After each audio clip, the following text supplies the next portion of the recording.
कौन है इस मुल्क का मालिक, चाहे वो एटम बम हो, चाहे वो और चीजें हो, चाहे अफवाज पाकिस्तान हो। ऐसे नहीं है। मैं I will never be a part of such bill unless and until I see the IMF both the bills and second thing is जो महंगाई का है ना सर, खुदा की कसम ये सीट क्या 10 सीट कुर्बान कभी भी मैं वोट नहीं दूंगा। जनाब नूर आलम खान साहब। शुक्रिया जनाब स्पीकर। सबसे पहले मैं भी कंडेम करता हूं सर कि हमारे प्रेस के जो भाई हैं बहुत बाइखलाक और बहुत अच्छे लोग हैं, चाहे इसमें भाई हों बहनें हों, जितने भी जर्नलिस्ट हैं, तो उसके इनके साथ बदतमीज़ी जो हुई है सर उसको कंडेम करते हैं। और किसी को भी ये इख्तियार नहीं हासिल कि एक जर्नलिस्ट को, क्योंकि उसकी ये राइट है कि वो आज़ादी राय और वो सवाल पूछे। अगर आप जवाब नहीं देना चाहते ना दें, लेकिन आपने एक गाली नहीं देनी। जनाब स्पीकर, आज आपके शुक्रगुजार हैं कि आज हमारे वजीर ख़जाना साहब आ जाते हैं और ये पाकिस्तान की चले गए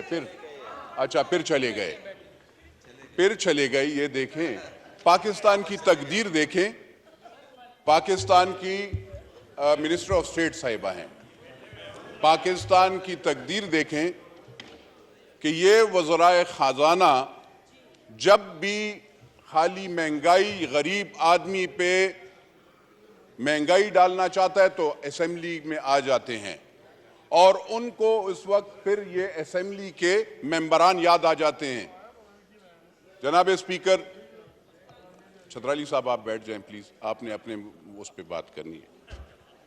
सर मुझे तो मेरा भी ये दूसरा टेन्योर है और मैं देख रहा हूं 2008 में भी था ये, उस वक्त जो अभी इससे पिछले वजीर ख़जाना थे तरीन साहब वहां पे भी थे। मैंने पाकिस्तान को तरक्की में नहीं देखा। मैंने बजाय पाकिस्तान या पाकिस्तान के गरीब बंदे को या नौकर पेशा को या हारी को या किसान को या बिजनेसमैन को कोई फायदा मिले, मैंने उसको नहीं देखा। मैंने दो बंदों को फायदे में देखा है। वो जो वजीर ख़जाना थे उन्होंने अपना एक बहुत अच्छा बैंक खोल लिया अपने वक्त में, ए रेटेड था, AAA कर दिया। अब मुझे ये हैरानी होती है कि वो भी आजकल टीवी पे वो होते हैं और ये वजीर ख़जाना साहब भी, इनको पता नहीं है सर। ये कहते हैं कि आटा पे, और वो आटा 800 रुपए और 1200 रुपए पे 20 किलो का तैला होता था। आज सर 3600 रुपए का मिल रहा है आपको, 33 और 3600। 3600 बलोचिस्तान में, 3300 आपको पिशावर में मिलता है।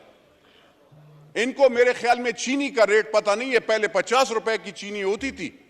मैं हर एक दौर की बताता हूं। पीपल्स पार्टी के दौर में 25 की थी, फिर जब मुस्लिम लीग नून का दौर आया तो उस वक्त 50 की थी, फिर जब इमरान खान का दौर आया तो उस वक्त 85 की थी, फिर अब जब दौर है तो 120 रुपए की चीनी है किलो। मुझे बताएं इसमें गरीब बंदे को आप क्या, मैं यूरिया का बैग आप कहते हैं हम यूरिया में जमींदार और मज़ारों को फायदा देते हैं। 800 रुपए की बोरी थी, इमरान खान साहब के दौर में 2600 के हो गई, अभी 3300 3700 पे चली गई। उस वक्त ये जो DAP का खाद की बोरी थी वो थी 2200 2300 की, फिर हो गई 6000 पे मिलने लगी इमरान खान साहब के 7000 की। अब जब हमारी जरूरत होती है मज़ारों की, जमींदार लोगों की, तो 13000 रुपए पे हमें DAP की खाद की बोरी मिलती है। आप अगर कारखानादारों को फायदा देते हैं, उसके साथ जमींदार और गरीब बंदे का कोई हारी का कोई फायदा नहीं होता। आप हम पे एहसान ना करें, आप पाकिस्तान के 70% लोगों पे एहसान ना करें। यूरिया आपके कारखानादार आपके अपने होंगे, किसी इदारे के होंगे, हमारे नहीं है। आप कारखानादारों से ले लेना, वो तो हमें कोई फायदा। दवाई आपको सर मैं बता दूं मैडम, आप मिनिस्टर ऑफ स्टेट साहिबा, दवाइयां महंगी हो गई हैं। आज आप 170% अगर फिर एक हम पे कर्ज का वो जो और भी डालना चाहते हैं, तो आपको पता है पहले भी मैंने यहां पे तकरीर की थी, तो उस वक्त के यहां पे इससे पहले, आपसे पहले, अभी साल 2 साल पहले, तो उसके वजीर आजम को भी बहुत बुरी लगी थी और उस वक्त के वजीर खजाना को भी बुरी लगी और आप लोगों की भी बुरी लगेगी। जब दवाई की, शुगर की, पैनाडोल की आपने कीमत 2 रुपए महंगी कर ली, आप मुझे बताएं जो पत्ता 15 रुपए का मिलता था वो अब 60 और 100 रुपए पे मिलेगा। गरीब बंदा कहां से वो करेगा? 800 रुपए उसकी सारी दिहाड़ी होती है सर, 800 रुपए मैक्सिमम, 800 रुपए। गांव में उससे भी कम होती है। आप सिंध में जाओ, पेशावर में जाओ, सदरन पंजाब में जाओ, बलोचिस्तान में, उसमें कौन अफोर्ड कर सकता है? सर आप बिजली की महंगाई की बात करें, आप कहते हैं कि डिफॉल्ट, वो पकड़े, फ्री बिजली बिल खत्म करें। वो अफसरान को आप 1300 यूनिट देते हैं, बिल आप उस गरीब बंदे से ले रहे हैं। उस गरीब बंदे से आप बिजली का बिल लेते हैं सर, और आप हमें गुनाहगार करते हैं, हमारे गरीब वोटरों को, कि आप पे हम बिजली बिल बढ़ाएंगे। सर थोड़ा सा इंसाफ, थोड़ा सा सोचना चाहिए। राजा साहब आप भी सर, आपका भी देही इलाका है, मुझे बताएं, ये कहते हैं बिजली देते कहां हैं? 24 घंटे तो बिजली नहीं होती। जरा लॉसेस का वो करें। 1956 के तारे लगी हुई होती हैं। हम एमएनएस का काम नहीं है अपग्रेडेशन और वो करना, हम भी ट्रांसफार्मर लगाते हैं, गैस पाइप लगाते हैं, क्या ये हमारा काम है? नहीं, लेकिन हम ये काम करते हैं सर। और वो इदारे, वो अफसरान, बंदे को बिजली नहीं होती, हमारी माएं बहनें बिजली वहां पे गर्मी से जल रही होती हैं, और वो अफसरान ठंडे कमरों में बैठे होते हैं, बिजली वालों के भी। सर्दी में जो गैस वाले होते हैं उनके अफसरान, उनकी सैलरीज आपने देखी है, 60 लाख रुपए सैलरीज। 60 लाख रुपए एक एक अफसर को आप तनख्वाह देते हैं। उसके साथ उसको लैंड क्रूजर, उसके साथ उसको पेट्रोल, उसके साथ उसको 5 स्टार होटल, उसके साथ आप उसके बच्चों और उसके साथ वो पता नहीं क्या क्या। और बोझ, आप जब बोझ देंगे, ये जो चीज आप ला रहे हैं ना सर, ये वाली चीज है जो आपने हमें पेश की है, इसका क्या फायदा है sir? What is this basically? मुझे बताएं। ये आप गरीब बंदे पे पकड़े ना जाकर, 300 कनाल वाले घर को भी पकड़े, अपने आप को, ये और लीडरान को भी पकड़े, इनसे भी पूछें, टैक्स का जरा पूछें। आप कहते हैं अगर ये हम अमीर लोगों पे, आपने कौन से अमीर पे लगाया है? आपका जो डिपार्टमेंट है उसमें सारे चोर पड़े हुए हैं। कारखानादार से कौन रिश्वत लेता है? उसको छोड़ता है। मैं तो नहीं वो करता हूं। तो सर मेरी अर्ज ये है, कहते हैं जरा तरक्याती बैंक के कर्जे मैं माफ करूंगा। कहां पे कर्जे माफ कर दें? जहां पे तो सैलाब आए हैं उनके तो आपने कर्जे नहीं माफ कर रहे। आप ये गाजी खान, ये डेरा गाजी खान के, आप यहां पे सिंध के मेरे भाई, उनसे जरा पूछिएगा, बलोचिस्तान के वहां पे सैलाब आया, कितने के कर्जे आपने माफ किए हैं? आपने उनको क्या सब्सिडी दी है, क्या फायदा दिया है? कुछ दिया है? नहीं सर। तो मेरी अर्ज ये है सर, वजीर खजाना साहब कहते हैं एयर फेयर पे 50,000 से रुपए से टिकट जब महंगा होगा तो वो उस पे 20% हम tax, federal excise duty. Sir आप देखिएगा, आप सब टैक्सेस आपके सबसे ज्यादा हैं हर चीज में। पाकिस्तान वो मुल्क है जहां पे टैक्सेस हैं, कोई बेनिफिट्स नहीं है। अगर आप टैक्सेस लगाते हैं तो कोई बेनिफिट भी लगाओ ना। यहां पे हम खाली, हमें आवाम उस वक्त याद आती है जब आप वोट लेने जाते हो, तो उस वक्त जिस वक्त आप उस पर टैक्स लगाते हैं तो उस वक्त आपको सर याद नहीं आती। मेरी अर्ज ये है सर कि गरीब के लिए खाली नारा मत लगाओ, गरीब के लिए सोचो भी। बिजली महंगी करना ये ज्यादती होगी। आप लगाएं क्या? इंडस्ट्रियल पे ज्यादा लगाएं ना सर, इंडस्ट्रीज वाले हैं, पकड़े उस पे बिजली, उसको क्यों सब्सिडी दे रहे हैं? लेकिन अगर एक जिसका कच्चा घर है, जिसके घर में 2 पंखे हैं सर, जो कि 15,000 रुपए सैलरी लेता है, या यहां पे ये जो पीएन खड़े हैं, इन गरीबों का क्या गुनाह है कि आप इस पे भी वो टैक्स लगाएंगे? अब और यहां पे ये शादी हॉल सर, मतलब एक मुसलमान का और कोई वो तो नहीं है, ये शादी करके और इसमें इकट्ठे, कोई पार्टी वाटी वाले नहीं, पार्टीज वालों पे लगाएं। लेकिन मुझे बताएं सर कि शादी या उसमें भी आप जो सुन्नत रसूल का वो है, अगर लोग इकट्ठे होते हैं और उसमें हमारा एक शरई वो है, लोग अगर आते हैं और उसमें सब इकट्ठे होकर उसको खाना खिलाएंगे और उस पर आप टैक्स लगाएंगे, उस वो मार्की वाला वो होटल वाला, वो दुकानदार, खुदा की कसम सर, हम लोगों से टैक्स लेता है।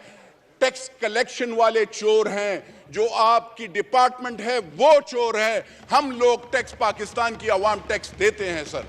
आपकी इदारे, आप जरा एफबीआर को जरा पहले लगाम डालें ना सर।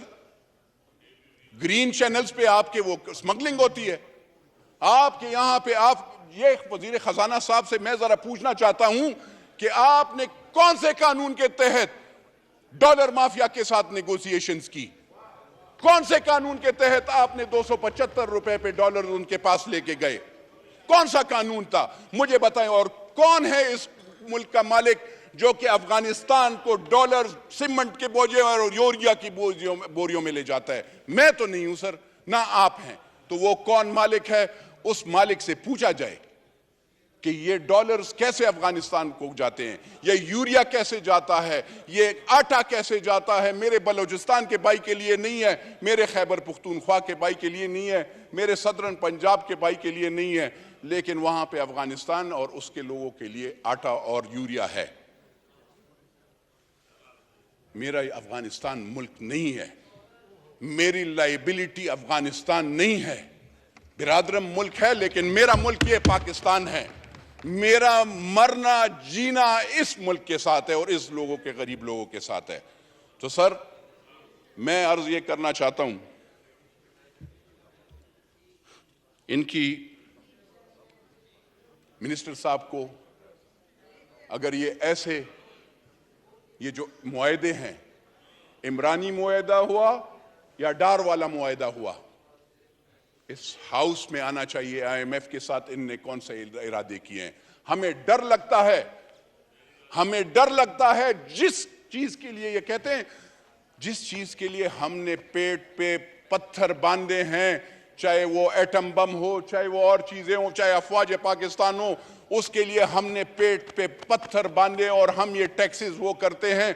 ऐसे नहीं हो कल उस चीज पे भी सौदा हो जाए। इसलिए IMF के जो मुआहदे हैं, चाहे इन्होंने किया है, चाहे इमरान नियाजी ने किया है, और चाहे वो आगे वाले हैं, वो सारे इस पार्लियामेंट को, यानी चाहे वो नेशनल असेंबली और सेनेट हो, उन दोनों में पेश होना चाहिए सर। वरना अगर आप ऐसे नहीं करेंगे, अगर आप पार्लियामेंट को बुलडोज करेंगे, अगर आप पार्लियामेंटेरियन आवाम की आवाज को खामोश करने की वो कर दें, याद रखिएगा इन सब पार्टीज को, और उन सब ये ना सोचें कि आज आपके साथ 300 लीडरान ये सोचते हैं कि वो एक लीडर 470 बंदे उसके सिक्योरिटी गार्ड, उसका जोर आप पाकिस्तान के गरीब बंदे पे डालेंगे। 170 frontier constabulary, Punjab police, Khyber Pakhtunkhwa police, क्योंकि वो साबिका प्राइम मिनिस्टर होते हैं या प्राइम मिनिस्टर होता है या वो एक पार्टी का लीडर होता है, उसकी सिक्योरिटी पाकिस्तान के गरीब बंदा देगा। उसके लिए मेरा पेट काटा जाएगा, मेरे गरीब गांव वाले का पेट काटा जाएगा। तो ये जरा आप सोचें। आप पहले बिल पास करने से पहले आप कहते हैं हम सिंप्लिसिटी लाएंगे, हम वो करेंगे। आप जरा पहले अपने आप को आगे पीछे देखें, आप क्या कर रहे हैं। आप अपने अखराजात कंट्रोल करें तो फिर हम मानेंगे। ऐसे नहीं है।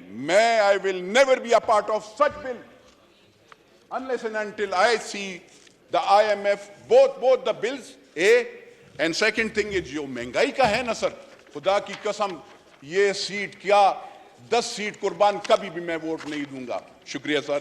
पाकिस्तान जिंदाबाद।